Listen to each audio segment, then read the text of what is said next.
Alright, here we are for round number 1 of our Mono White Heroic Pauper League. Looking at this 7, it looks like we are going to need to mulligan as we do not have a creature, and the hand requires a creature to be able to get heroic with. We do have 3 Defiant Strikes. I mean, if the opponent plays turn 1 creature, we can cycle through our deck pretty quickly, but we'd rather not need to use our Defiant Strikes on someone else's creatures. So we'll take a mulligan down to 6 here.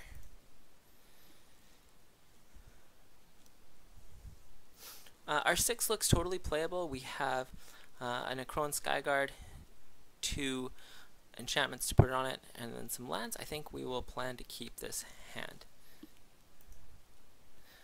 Second Necron Skyguard, we are going to put it on top. We want to be able to have a second creature in case they kill our first Skyguard. The plan here is we don't really need a third land very often, is to play the plains and cycle Secluded Steppe on 1. Opponent's playing some sort of red deck. So we'll play our plains and pass the turn. Let's see where our opponent's at. It looks like they're playing a lightning bolt deck. That's interesting. It's not great for us. They have lots of removal for what we're doing. We do have some good threats in some life gain cards with Seeker of the Way and Sacred Cat, so we can see if it's possible for us to get through here. We'll take a look with this Necron Skyguard. He may or may not want to kill it right away. We'll see what he plans to do. Does not want to kill it. Let's see what he's got here. Searing Blaze, that resolves, and then a Rift Bolt. Alright, we will play or we have to think about whether we want to play our Skyguard here. Unfortunately, I think we do have to play it, and it's likely just going to eat another Lightning Bolt. Now makes me, in retrospect, regret playing our Secluded Steppe and being unable to play Skyguard plus Umbra here, which would have kept our Skyguard alive. But we will just play our Skyguard here, look to essentially gain 3 life with it off of his Rift Bolt hitting the Skyguard instead of us. Oh, he does go for us here. Let's see what he's got going on. It just passes. It looks like he's trying to get us with some instant speed stuff. I think we will just attack here.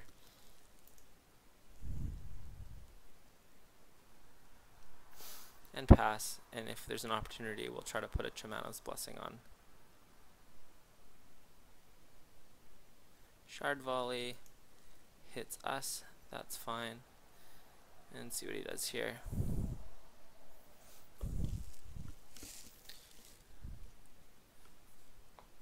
Chain Lightning. Looks like we're probably dead here. We will play our Chamano's Blessing. It's unlikely that it's going to matter. He's likely just got some removal for us or has the ability to kill us right now.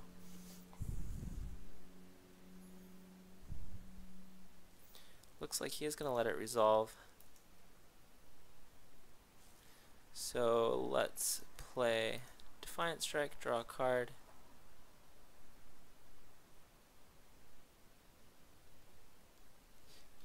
Another land. Play a Hyena Umbra, and then a Cartouche of Solidarity.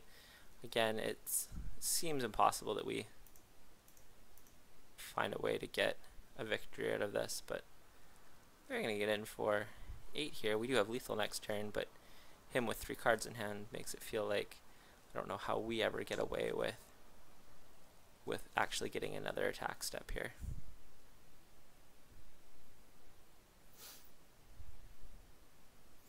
We're at 2, and likely he'll Fire Blast us to kill us now. Would be my guess for the line. Yep.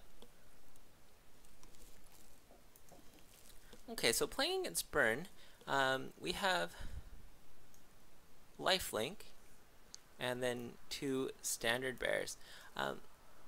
This matchup should be excellent for us, as we have 4 ways to gain life in our main board, plus 6 ways to gain life, plus our 2 Sacred Cats.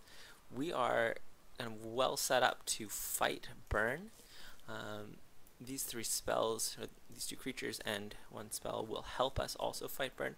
We're going to take out the Deathblight Elites. They're not the way we're trying to win these games. So what we've done here is essentially find a way to eat a removal spell and then add a lifelink as a way to gain some additional life on our creatures, and we'll try to win these next two games. Again, this matchup should be excellent for us. In matches past, I am 9-1. I've played this matchup 10 times and have won 9 of them, so it does feel like a matchup that we should do very well with. And here we have Seeker of the Way, which is exactly what we want, so we will keep this hand. And the plan here is to play Lagona Band on 1, to play Seeker on 2 and protect it with the mutagenic growth, and then build a big lifelinker. And one hit should seal the game for us. There shouldn't be a way for him to come back if we can connect with a lifelinking Seeker of the Way one time. Okay, Martyr of Ashes here. Again, he's going to have to reveal a lot of cards to be able to kill us, which, you know, honestly makes me wonder whether I want to play the Secluded Step here, just put an Umbra on our creature and attack with it, play this and be able to protect it on 3, given he's played the Martyr of Ashes here. I think that's a pretty reasonable plan, so we will do that. We'll put an Umbra on.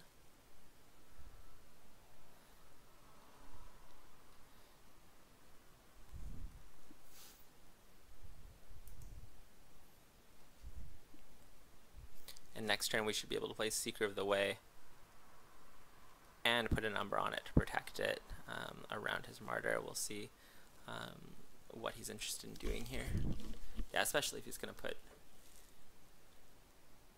Oh, if he reveals 6 cards, we're in business. Let's see what he's interested in doing.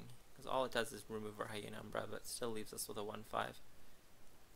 That's a totally fine trade for us. We'll be happy if that's what he decides to do.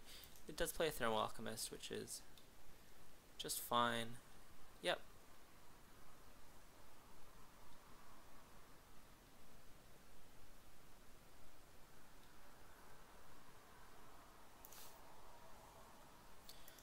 We'll attack here with the Lagona Band. I think it's pretty likely that we put a mutagenic on if he blocks. Yeah, he's not going to block there. And then we'll just put our Hyena Umbra on our Seeker of the Way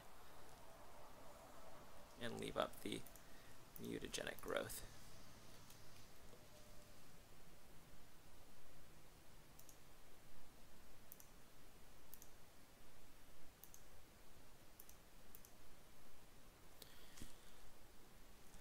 The only way for him to interact here would be for him to sacrifice his 2 lands, which feels like that's not something he would want to do. So we now have a Seeker of the Way with some protection to it. He's going to need to have multiple things to be able to deal with it, and then we should get a hit in with our Seeker next turn. Let's see what he has for us. Martyr for 4. That's going to kill his Thermal Alchemist. Removes the Hyena Umbra unless we want to save the Umbra. I don't think we need to, so we will allow that to happen. And then we can Muta to save. Okay, so all he's done is take that away, which works out really nicely for us. Unfortunate to draw another land here, but we're happy to gain some life.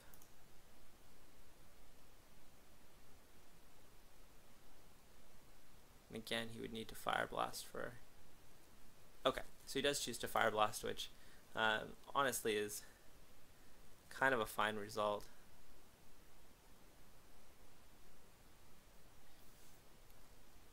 So now we're in a position where he does have a lot of spells, but doesn't have a lot going on in terms of being able to cast them. There's no way to kill our creature, and we'll have some time to build it into something a little more powerful. He may have 1 land, but he did not play one. Okay, so he's chosen to concede this game. It was a pretty aggressive line to Fire Blast there. I mean, I don't know if it's necessarily wrong. He probably is going to struggle to beat us when we have gained that much life, but going to no lands in hand is not a particularly powerful line either. Notice that he did bring in Electrickery out of his sideboard, and something that we should be aware of, but doesn't actually hurt us that much. We only have the Akroan Skyguards that are affected by it, and they're getting killed by everything else. And and the Sacred Cats, but the Sacred Cats come back. We're not worried about losing those. We're not super worried about Electrickery. I don't think it's a particularly effective card in this matchup. Not one that I bring in when I play this matchup, certainly. We will keep this hand and probably not run out the Seeker on turn 2, probably run out the Skyguard depending on what he shows us. Yeah, we'll definitely want to run out a Skyguard first because we have so many of them. We want him to have the opportunity to kill those first. So he does have Martyr of Ashes. And again, so without flying, so it's not going to affect our Crowing Skyguards. He's going to need to use different removal for the ability to kill our Skyguards, which is fine. He's likely got some. He did not have a second land there, or maybe he did. He was holding it for a Searing Blaze, sure.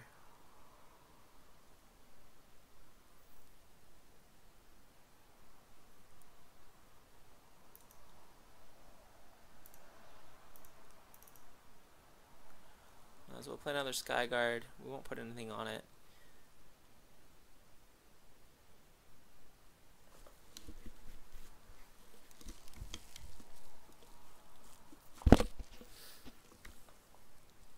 It's possible if he attacks, we'll choose to block and Defiant Strike. So he's played his third land, a tapped land.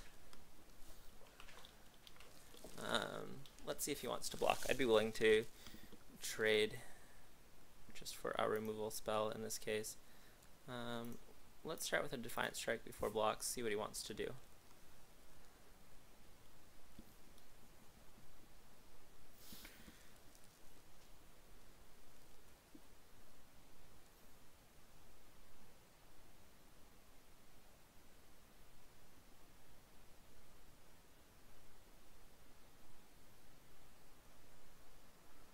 Has another Searing Blaze, okay.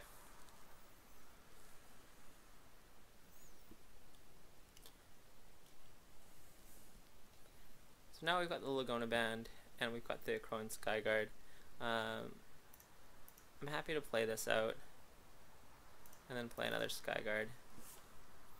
Again, we're kind of saving the Seeker, hoping to find a way to get it big enough to not have it die right away to a single removal spell.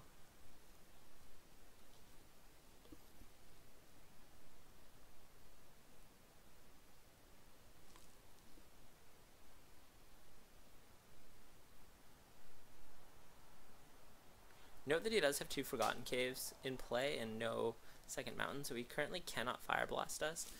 That's something worth paying attention to, the ability for him to cast his free spells, and right now he does not have that function available to him. We'll see what he does with the Martyr of Ash here, whether that's something he chooses to try to activate to kill our Laguna Band Trailblazer, which would be a fine one. 1-for-1 for us, and then likely the time that we would put the Seeker of the Way on the battlefield.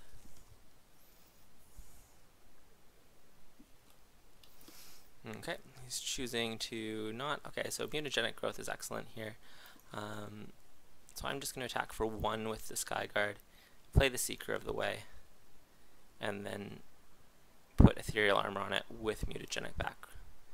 Or Mutagenic Growth back up. I guess I don't need to do anything. I can try to save it with Defiant Strike as well. Gives us multiple prowess triggers to activate, so we'll just pass the turn here. Lightning Bolt goes to the face.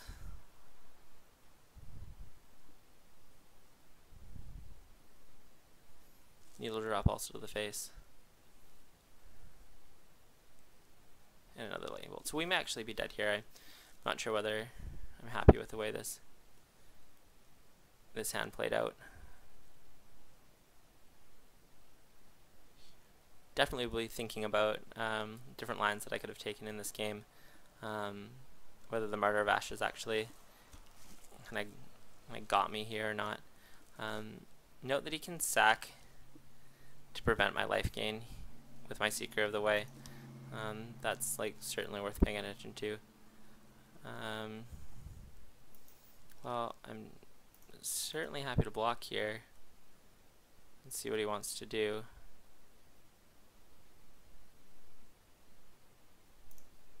See how many things he's going to reveal to us. See what he actually has in his hand. 2 Curse, Chain Lightning, a Searing Blade, so he's done for 4. So we can protect this creature. We cannot protect this because the Chain Lightning does kill us, which is too bad. So what we're kind of left doing here is just playing the Defiant Strike to keep our creature alive.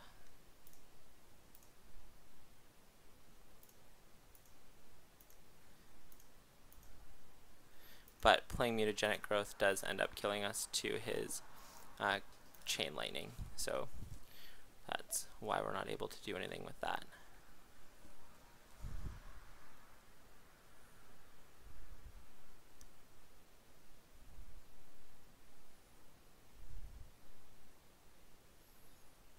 No, he needs to go back to main phase. Yep.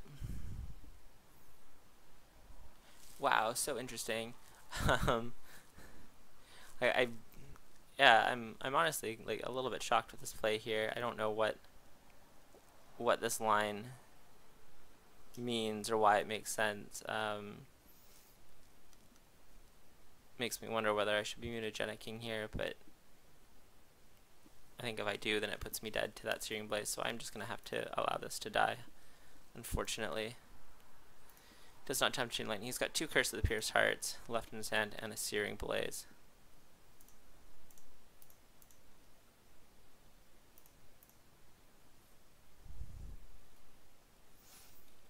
And we're kind of in a range where casting Mutagenic Growth is not great for us. We do have Lifelink in our sideboard. Or sorry, in our deck from our sideboard, and would be a card that we would be happy to see. Curse of the Pierced Heart here would be fine. Yep. Makes me wonder whether I should be mutagenicing here, since we're dead to everything anyways, like him drawing a land and being able to Searing Blaze us kills us anyways, so I think this kind of doesn't change anything. I mean, it changes because we're now dead to his curse, but we're not winning this game regardless.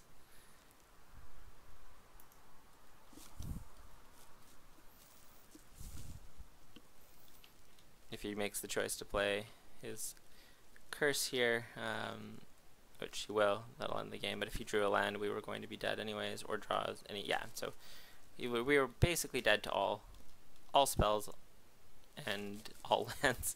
There wasn't really anything that he could have drawn that wouldn't have killed us there. So that's the end of our first round. I'm not entirely pleased with all of the play that I made, but I'd love to hear comments in the comment section.